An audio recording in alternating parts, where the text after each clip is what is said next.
Hey guys, welcome back to another video. Mudblood Cal here, and today we're finally getting back to some NBA talk. I know playoffs are heating up, set to start the play-in in less than 2 weeks. I know I haven't made a video about NBA stuff in about 2 weeks. I've been talking about the draft quite a bit.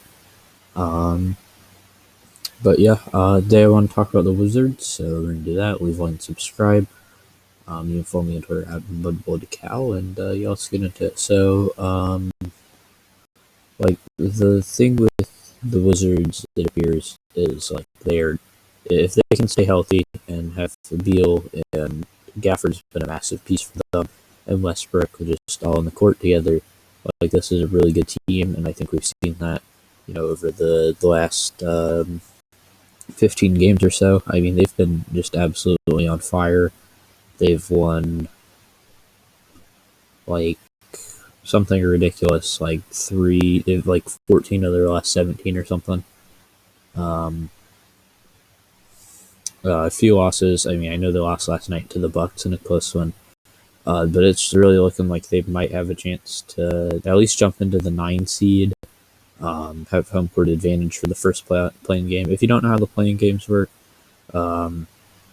basically the 7 seed plays the 8 seed, and whoever wins that game gets the 7 seed.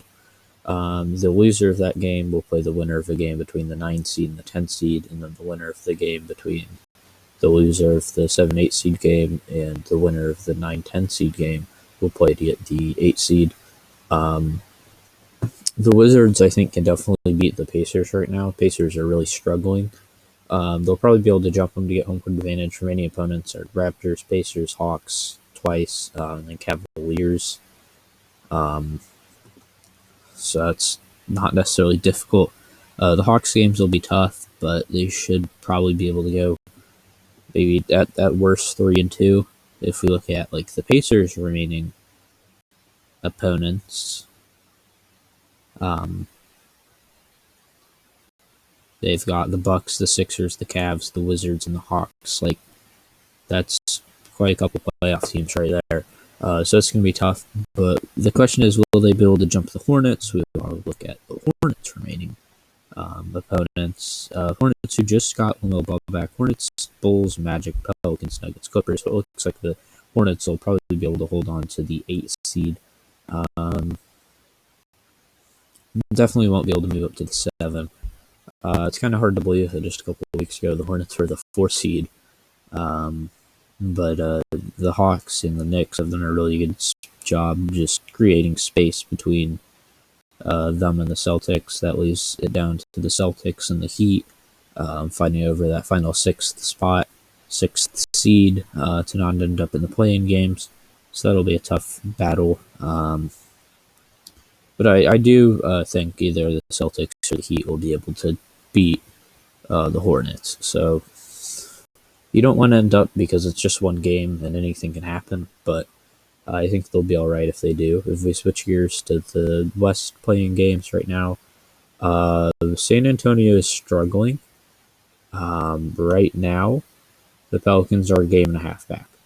If we want to look at the Pelicans are the 11 seed right now, San Antonio is the 10. Pelicans need to get to 10 to just be involved in the playing game. Probably have to play the Warriors. But like the Spurs remaining opponents, I'm pretty sure they have the toughest schedule remaining. Yeah. Kings, easy win. Trailblazers lost. Bucks lost. Nets lost. Knicks lost. They're going to go 1-4. That's my bold prediction. But then if we look at the Pelicans' remaining spots, I think there's a decent chance they jump on Hornets. Maybe they win. Sixers, that'll be a tough game. Grizzlies, a tough game. Like, if the Pelicans can win these tough games, they can finish in a play-in spot. Mavericks, tough game. Warriors, tough game. Like, these are all tough games. If they can win these final 5 or so games, the Pelicans should be able to jump the Spurs and get to the 10 seeds. So that's what I think will happen. I think the Pelicans should be able to do that. Then we look up a bit, the Western Conference standings. The Trailblazers and the Grizzlies currently sitting at the 7 and the 8. Warriors just half a game back of the Grizzlies. That'll be an interesting one to see who can get to the 8 seed.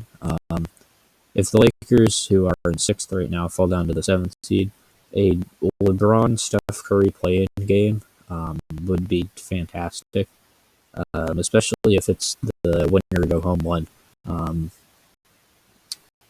But we'll have to see. Right now, our hottest team in basketball, for whatever reason, is the Sixers. 6-game winning streak, they're pretty solid. Definitely will be able to hold on to the number 1 seed in the East, as the Nets have lost 3 in a row. Although the Bucks have also Bucks have won 4 in a row, so that'll be interesting. Some other narratives: the 1 seed in the West, Jazz are, I believe, where are the Jazz? The Jazz are about just 1 game ahead of the Suns, so will they be able to hold on to that? I think so, probably. I don't think either the Jazz or the Suns have a particularly difficult schedule remaining for them. If we look at the Jazz here, Nuggets, Rockets, Warriors, Trailblazers, and Thunder, they should be fine. Maybe lose 1 game. That'll. I think it's not a given that they'll be the final. They'll be the 1 seed, but the Suns have the Knicks. That'll be a tough game. Lakers, Warriors, Trailblazers, just the 4 games left. So, like, it's possible either way, but it looks like the Jazz will be able to hold on to it. The Mavericks starting to make some. The Mavericks, Lakers, and Trailblazers are all stuck around that 37-28. Trailblazers have played one more game and are at 37-29. That's not good, especially if you're a Lakers fan. So, yeah, Lakers need to make some space. Lakers Clippers first round series would be incredible. Will it happen? Probably not. Right now, it'd be a Lakers Nuggets first round series, I believe. So, would it be? Yeah, it'd be Lakers Nuggets, which wouldn't be as much fun. But Jokic is on fire. He's probably the MVP. It's probably about time for me to do some award prediction. So stay tuned for that. I think that's all I'm gonna have time to talk about today. So peace. Bye.